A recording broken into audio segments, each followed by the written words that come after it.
What's up, fight fans? This is Kurt DeVille with Counterpunch Boxing News, and I have some new news concerning 2020 and the knockout of the year, according to BoxingScene.com.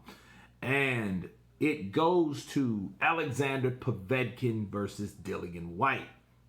We know this fight took place August 22nd. Dillian Whyte beat him to the jab.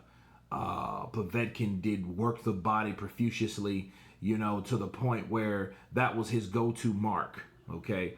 He tried to counter upstairs. He launched the attacks. He landed overhand rights over the jab at times at Dillian Whyte, but Dillian Whyte, for the most part, would catch him with the jab. And behind the jab, the right hook, follow with the left hook, boom! Put Povetkin down to the canvas, right? So that would look like it was the beginning of the end. The heavyweight contender sent Povetkin down with a left hook 28 seconds into the fourth round, okay? Again, looks like more of the end game, okay? Then, seemingly out of nowhere, Povetkin landed a left uppercut that changed the heavyweight landscape altogether.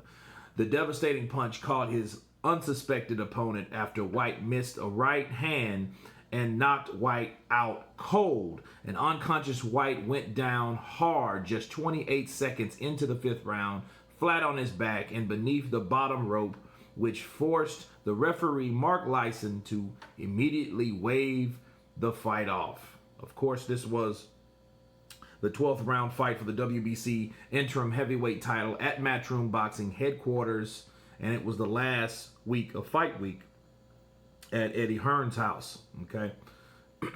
Now, I think this was probably the worst knockout, or the biggest knockout, and it's for many reasons, okay? For one, Povetkin was an underdog. Not the type of Buster Douglas, Mike Tyson underdog, no. Or even the Andy Ruiz, Anthony Joshua underdog kind of situation, no. But it was a fight that we thought was going to go the way that it looked like it was going. Imagining almost getting somewhere, then find out you didn't go anywhere. In fact, you're going the opposite direction of the place you thought you may go. That was Dillian Whyte. Dillian Whyte was doing everything right until he caught a left uppercut. Now let's examine that left uppercut that won this 2020 award, Knockout Award of the Year. Povetkin knew he didn't have the height advantage. He knew he didn't have the reach advantage. He knew he wasn't the better boxer. He knew he was the older fighter.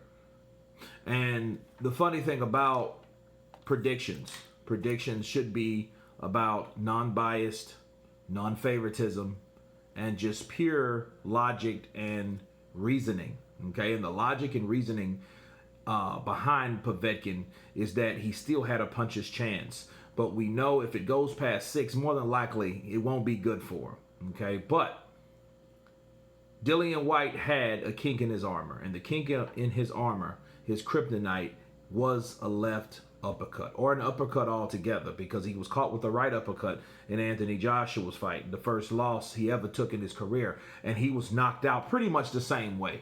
I think this knockout was worse, though, because I think at that point, he was in a high-spirited, emotional fight with a rival that he's already beaten in the amateurs, and they were having the reckoning in the professional rankings. But in this case, I think he was totally caught off guard to that one punch. And he should have knew about Povetkin's punch. His brother, Dean Whyte, shouts out to him. He told me that Alexander Povetkin was going to the body because he was setting up that left uppercut.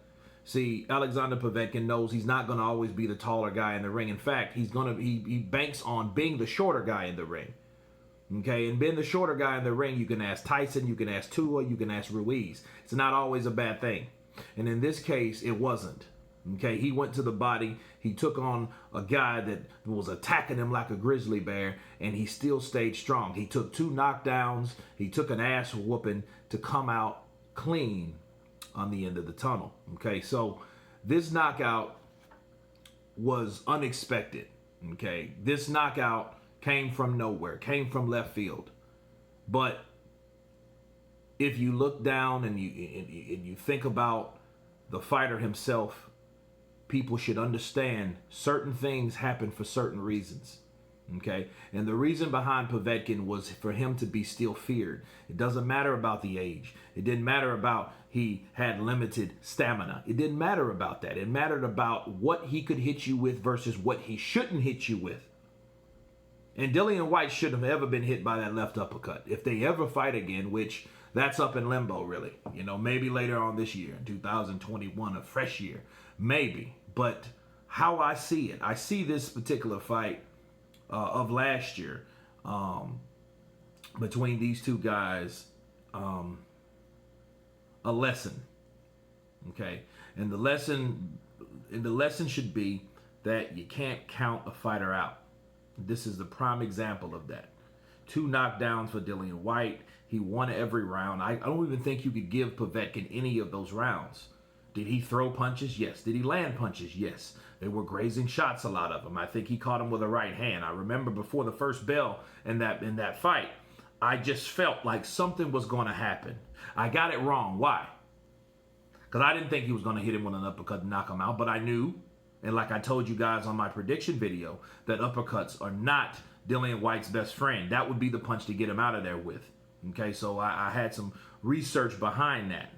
But I thought it was going to be the overhand right over the jab that Dillian Whyte keeps the shorter fighter back at bay with. I remember Dillian Whyte saying what he would do to Andy Ruiz after Andy Ruiz upset Anthony Joshua, because Andy Ruiz was a fast, quick fighter, but he had to have a certain range to do that damage. But I kind of applied that from what he said to the game plan of Povetkin, and I think that's why I seen him keeping him back with that punch, keeping him back with that jab, and then when Povetkin came in, because that jab was already measuring where he's gonna be, right? Then he, boom, right hand, left hook, right? And that's exactly what happened. Dillian Whyte was countering. He did a beautiful catch and shoot it was more like a hooker cut. It wasn't really a left hook because he caught him because it was an angle. Okay, kind of like how Marco Antonio Barrera or Eric Morales kind of throws that that Mexican hooker cut. It kind of it comes from underneath, but it's still in the form of a hook to a certain degree. So that was the punch he caught Alexander Povetkin with. Povetkin went down. Now normally fighters that don't have heart wouldn't have got up after that second knockdown. They would have saw, hey, I got knocked down the first time. Okay, no big deal. Shit, I'm down again. And then at that point, I think the faith, right, the spirit comes out of that fighter, and that fighter starts looking towards hanging the gloves up. But in this case with Povetkin, you couldn't count him out, and he showed he had heart, he showed he had grit, and he still showed he had power. And that uppercut was one of the most powerful uppercuts that he hit, that Dillian Whyte has ever been hit with, bar none, in his whole career, from a 40-year-old man by the name of Alexander Povetkin. Yes, it deserves the knockout of the year. I do agree with this ruling. You guys tell me what you think about this particular award. Of course, please subscribe. And you guys been Counterpunch. Peace.